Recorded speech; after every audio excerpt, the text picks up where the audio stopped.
welcome. Bringing you a general reading for the collective of Aries, Sun, and Rising, not date or time specific. I trust that whenever you come upon it, if it speaks to you, then it's your message at that time.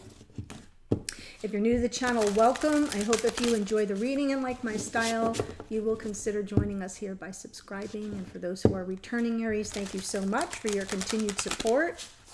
I did want to mention, be sure not to miss, check out the memberships. There is a little join button on the channel, or in each description box below each video, there's a link where you can learn more about how to sponsor the channel with a little membership. And very minimal fee and lots of extra readings, master classes for the second tier, so check it out.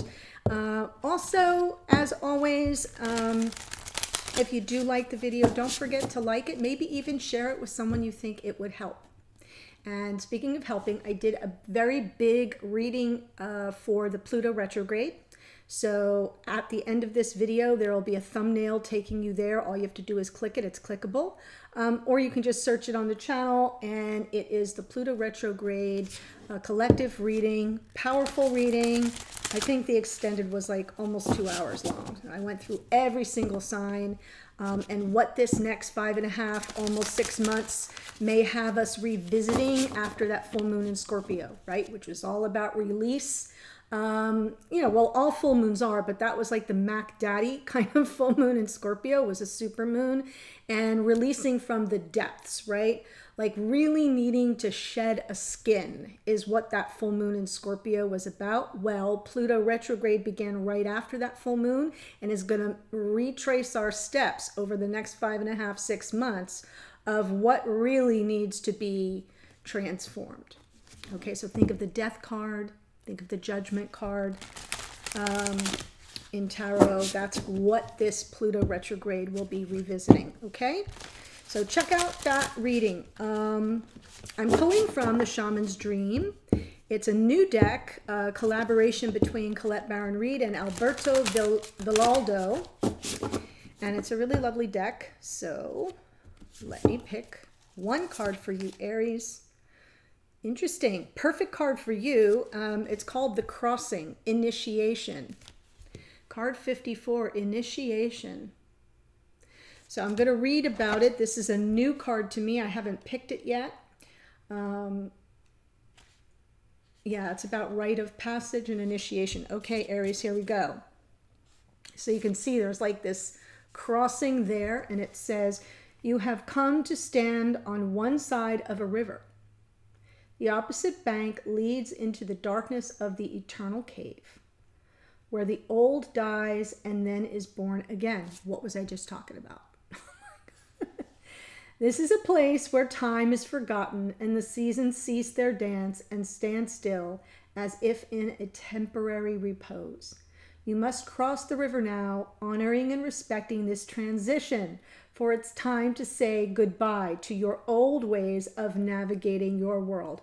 Honestly, I almost like can't even begin to tell you, every hair on the back of my neck is standing up.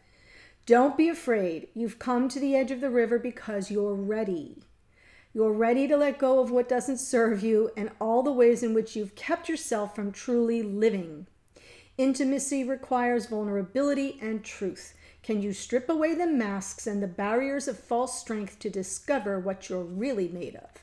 Step in the boat waiting for you. Let it carry you into the cave where the shadows are waiting to be illuminated so you can be born again into the world without denial or artifice. Making the crossing is a beautiful, powerful act of the highest love. Please, please watch the Pluto retrograde reading. You got this card for a reason. That reading may very well speak to you. No more artifice. The Pluto retrograde reading was really about releasing all the games. No more games. No more posturing. Yeah. Definitely check it out if you haven't already. Okay, let's see what's going on in your connection, Aries. Whew.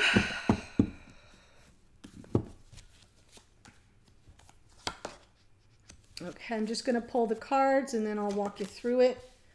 For those who are newer to the channel, the best way to tackle this spread that I use, because I set my intentions that one side is divine masculine, one side is divine feminine. Those are not gender-based archetypes. So what I say is find the side of the spread that speaks to your experience and your connection, and trust that the other side is that of your divine counterpart. So you may need to let go of the labels. Sometimes it comes out reversed for people, especially if you're here as a cross watcher. So what I see is a masculine showing up in the reading as the, in the energy of the Eight of Pentacles. They're focused on creative solutions to a problem. They may be really overburdened, overworked right now, but their focus is really on one single issue. Part of that may involve the 10 of Wands here. There's the release, right? This is total completion and it's done. Put it to bed. They are done with the stress and the strain. This is overwhelm being released, negative karma being released. It's interesting because in the past was a Six of Wands. Six of Wands is about reconciliation and making peace with something.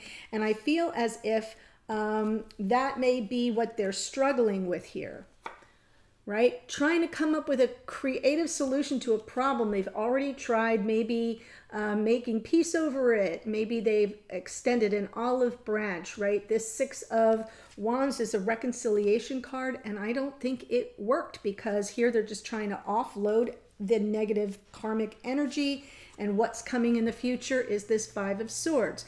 This is what the main card was in the spread for the Pluto retrograde. So it to me suggests that energy of posturing, that energy. And what's posturing? It's like pretending you're cool when you're really not.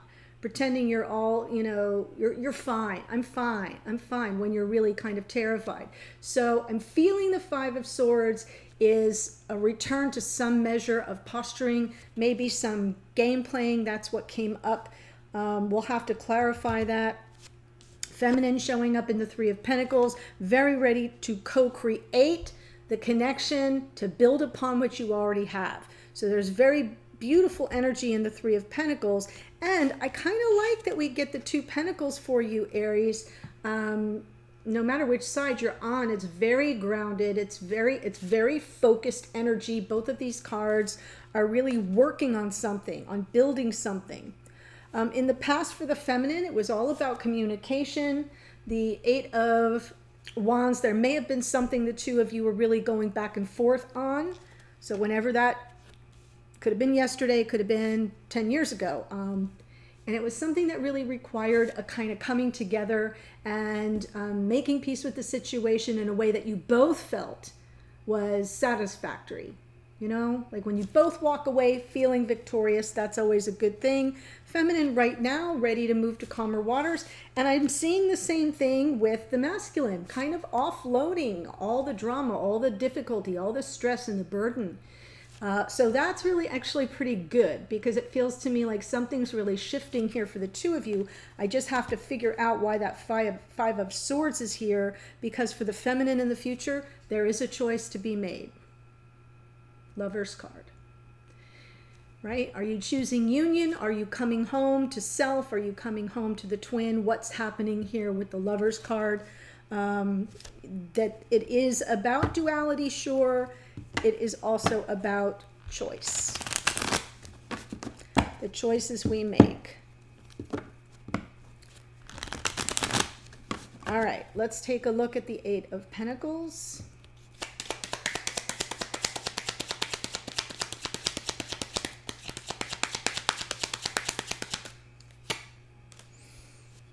Wow, Wheel of Fortune. The Wheel of Fortune was in the morning musing. For those of you in the membership, you'll remember. Yeah, it was in the morning musing as well. There's a timing issue here. Five of Cups, some regrets of the past. The Wheel of Fortune can't move forward if you're looking in the rearview mirror. So FYI, I do feel there's something from the past that this masculine is trying to correct, trying to come up, like I said, come up with a creative solution to the problem. not looking at any other aspect of what has happened except that one thing. And it's kind of got them stuck here, looking in the rearview mirror. Look what's right behind him, the Two of Cups. Okay, so there's still partnership potential here. There's still soulmate energy here. And I feel as if this masculine isn't getting the benefit of the Wheel of Fortune moving forward in their favor, because they themselves are too focused on the past. Interesting that on the bottom is the Six of Wands. So we had the Six of Wands in the past. I'm feeling like they offered the masculine offered the feminine an olive branch, like some form of reconciliation, and I'm not sure it was received. And so they're kind of back at the drawing board. Okay, they're back to the drawing board, trying to come up with, this is the Apprentice card, the Eight of Pentacles, trying to kind of come up with a creative solution. Like, why didn't that work? And they know to some degree there's fate involved here, but they're really focused on their regrets of the past and any mistakes that were made, something they feel was lost to the two of you. And they really do want the reconciliation. That's underneath. So it's in their, psyche. And I feel they're exhausted. Ten of Wands, boom, done.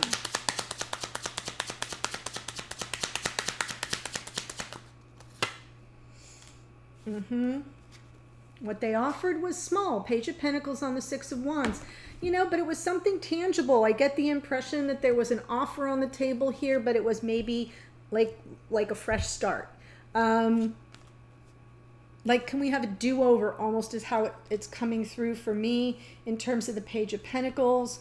They just wanted a fresh start, learning as they go. The Page of Pentacles is always learning something new and then making it more tangible. So they take that lesson that they're learning or the new information, and they're applying it right away. I feel as if it wasn't received. Ten of Wands.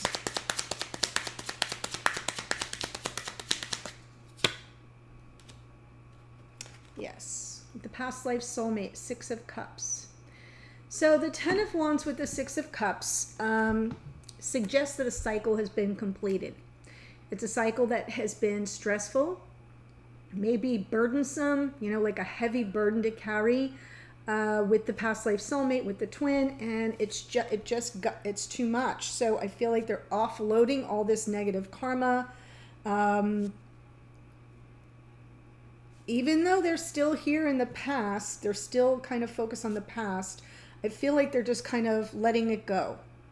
This almost feels to me, Aries, like this divine masculine really heeded the message of the full moon in Scorpio, right? Because it's present, their present experience in this connection is, I'm offloading this burden with regard to the past life soulmate. Nine of Wands, because it's been a slog. Nine of Wands. Sometimes the Nine of Wands is about not giving up, but other times it's like, I'm on my last legs. I can't take one more step. And that's why the exhaustion is coming through for me here. Makes sense to me. Death, boom. Underneath, there's that full moon in Scorpio energy and the Pluto retrograde coming through in the Death card. Underneath, they kind of know something needs to change. I'm coming through this a different person. I'm coming through this changed. Wow. And it's so amazing to me that this Five of Swords is here, because that was the main card of that Pluto retrograde, and it showed up in so many of the spreads I did for all signs in the extended. So I know it's a big, yes, they want to move past the games, no more games. That was the title of that reading. Oh my goodness. I kind of love when this happens, and then it always trips me out. So Chariot is about victory, moving forward, moving past something, coming through something, very victorious, forward motion. And that Five of Swords, it's gaslighty, game playing, right? Moving pieces around on a chessboard, so you always come out the winner. It's like zero-sum game energy. I feel like this masculine in the future just says, I'm going to take a hard pass. I'm not interested in playing games. I'm different now. I have been transformed. Wow. So note to self, 3 of Pentacles, feminine, really ready. I see the feminine. I'm ready to work on it into also, this feminine's also very much about moving to calmer waters. So I feel like you're kind of mirrored a little bit, not with the exact same cards, but it feels like you're both ready to get beyond some old ways of being, not just in your own life, but with each other. Because that feminine with the 3 of Pentacles, that is co-creative. Let's work on it. Let's make it better.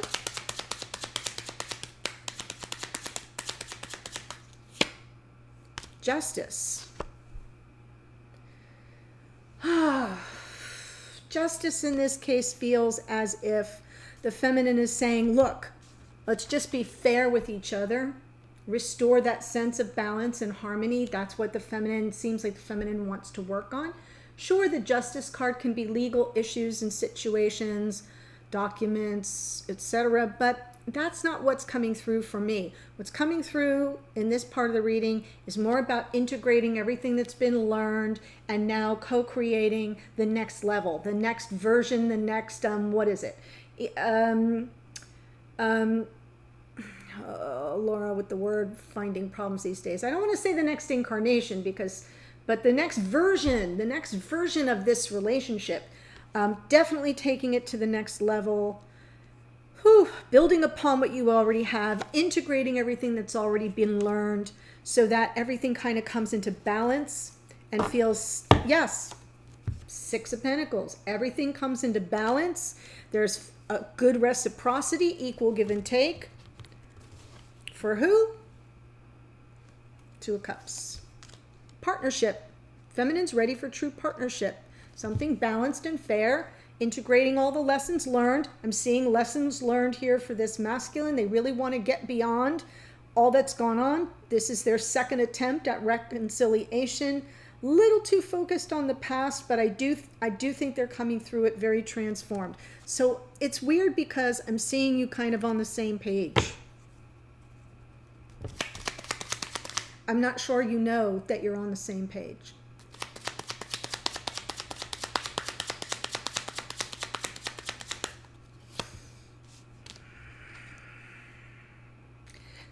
Wow, 3 of Wands and Queen of Pentacles, sort of wanting to talk about stability, commitment. The 3 of Wands is a card of manifestation, ships coming in. So to me, it shows that this feminine in the past was very focused on sort of that energy of the feminine archetype of a committed partner, of a life partner, of somebody that shows up every day in 3D. I want to be an item. I want to be a couple. And that's what they were calling in by virtue of communication. That might have been the tone or tenor of your conversations, what I'm ready for, what I'm ready to offer, what I'm ready to receive. More Magician energy underneath.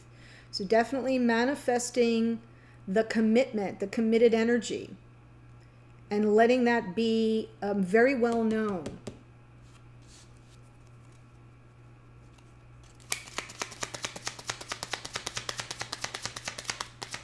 Six of Swords.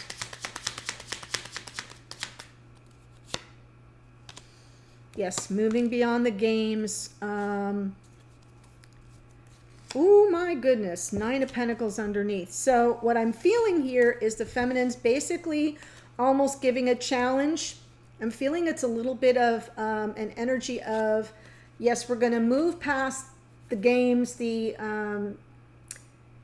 it feels like shady energy when the 7 of Swords appears. It can be lies, it can be deception, it can be betrayal, it can be the liar, cheater, stealer card, as many readers will say, but sometimes it's also just somebody who's always in that energy of getting their needs met no matter what. And so they take what they need and then they kind of sneak out. So it can be a little bit of everything that I already mentioned, but whatever it is, to me, it just feels like it's not working for the feminine anymore. 9 of Cups is a card of complacency, is a card of being settled and content with the way things are. And I think this feminine is saying, I'm not content with that. We got to move beyond that. Otherwise, I'm just going to stay on my own. 9 of Pentacles. So underneath, remember, it's not conscious awareness, but it's kind of bubbling up under the surface for this feminine. I'm not going to settle. The 9 of Cups is settling. The 9 of Cups isn't the 10. And the 9 of Cups, look at the guy. He's pretty happy with the 9 Cups he's got. It's a party for him. So he's not really interested in the 10 of Cups. That's too much effort, right? That's why I call it the card of complacency. I feel like this feminine is saying, yeah, I'm not content with the games that are being played, with shady behavior, with the 7 of Swords energy. I want to move beyond that. And if we can't get beyond it, I'm perfectly fine staying on my own. So this is what's underneath, is an awareness that this feminine may need to maintain their independence and autonomy, not seeing themselves as part of a couple, 2 of Cups, but more independent. And that is the choice that needs to be made. Ooh.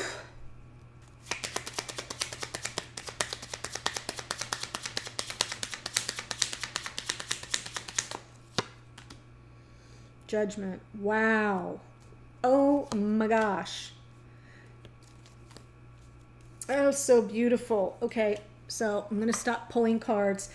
What I see coming up for this, so first, before I get over here, Aries, or feminine, I should say, what I see happening here is that justice is also, it's not just about integrating all the lessons, it's also about the truth of the situation, right? Justice doesn't have blindfold on here. Justice sees all, knows everything, has the sword of truth, and then the scales of balance. And what's underneath is things haven't been reciprocal between us. There really hasn't been a partnership. It's been out of balance. There has not been good reciprocity. And the reason why I'm saying that now is because I see a feminine saying, well, you might be content with how things are, but it feels low vibe to me. It feels like I'm being taken advantage of, you know, or just taken for granted, or maybe even used to some degree, and I'd rather be alone than stay in that energy.